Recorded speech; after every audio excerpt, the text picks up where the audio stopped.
Wow, okay. So I didn't expect a cricket player to be doing this sort of movement, to be honest. He definitely knows his stuff. You can tell he's from New Zealand and not Australia. Alright guys, my name is Nathan Aubrey and I'm the owner of Proteus Cricket, where we help hundreds of cricket players improve their strength and conditioning to help their cricket game. I'd say we are going to look at professional cricket player Glenn Phillips and see what he's doing in the gym, to see if I like it and to see if he can help you guys in any sort of way. So let's have a look what he's all about. Right, so now we're going into some work with chest flies. Obviously a great exercise for muscle growth. As you see here, the aim when we're doing our muscle growth exercises and what Glenn is doing here is getting a real deep stretch at the top range of that motion. So towards the top of the rep here, getting a really nice deep stretch in that pec or whatever muscle you are working. One thing, if I was being like super pedantic with this, and what I'd like to see is maybe a bit more control in the eccentric part of the lift, and maybe even a pause in that stretched portion of the lift. But apart from that, this is great. All right. Wow, okay.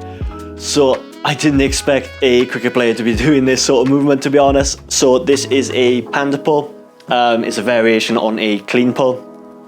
Great thing about a panda pull in comparison to a clean pull, what you sometimes find with a clean pull is that players lose that sort of ballistic end to it, the explosion at the hips.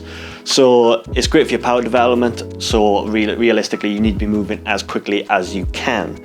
So the panda pull incorporates sort of that pull under the bar, which encourages you to stay quick at the hips and explode at the hips to finish the movement. What you sometimes find with a clean pull, that people can get a bit lazy with it. They sort of finish slowly, just getting onto your toes in that triple extension with your knees, ankles and hips extended. They can sort of lose that speed in it, but this panda pull, which is infamous with like Chinese weightlifting, they use it a lot, and it sort of encourages you to pull under the bar like you're doing a full power clean. So this is a great option if you want a less technical version of a power clean. It's great to go alongside a power clean if you're learning the power clean, or if you don't want to learn Olympic weightlifting at all. This is a great alternative to that. Right, okay, this is great again, to be honest. This is good stuff. So he's using this is a lateral raise, and he's using a cable machine, as opposed to you see a lot of people using a dumbbell for this exercise. So what the cable machine allows him to do, as you see, his hand is getting behind his back, whereas sort of with a dumbbell version, what you see a lot of people doing with a lateral raise is they'll finish at the side of their hips. What we talked about in the last exercise, we're getting a deep stretch in that pecs at the bottom of the rep. This is allowing then for Glenn to get an even deeper stretch in the shoulder, on the lateral side of that shoulder, which you don't get, say, with the dumbbell when you're just finishing at the hips. Also, with the cable machine, what he's going to get is more resistance. Oh, well, he'll get the same resistance through the movement, but compared to a dumbbell, he'll get more resistance in that lengthened part of the movement. So when the muscle is stretched, he'll get the same amount of resistance as he does when he's from the far end in the shortened range of the movement. What you sometimes find with the dumbbell, because gravity is also creating a lot of that resistance, you'll get the most resistance when you're holding the dumbbell up here and the least resistance when you're in the lengthened part of the movement.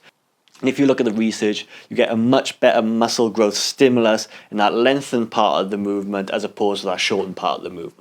This guy, he definitely knows his stuff. You can tell he's from New Zealand and not Australia.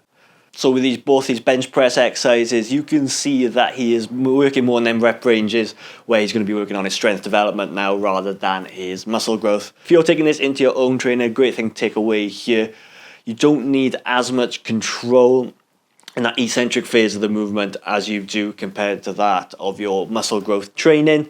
It's just going to cause a little bit of fatigue, which is going to impact on your concentric phase, which you don't actually want in your strength training. The intention on that last lift is amazing. That is exactly what your strength training should be looking like. So the weight should be heavy enough to cause really slow speeds on your last rep, and this shows that you are working close to your failure. If he was moving that weight quick and easily, then you're just not going to get that strength stimulus that he's after. Don't take that the wrong way, as in you don't want to purposely move slowly. If you look at him, he is trying to move that weight as fast as he can, but the load is dictating the slow speed. To be honest, Glenn's training is sick. This is exactly what your training should be looking like if you are a cricket player. It's a great mix of strength training, great mix of speed training.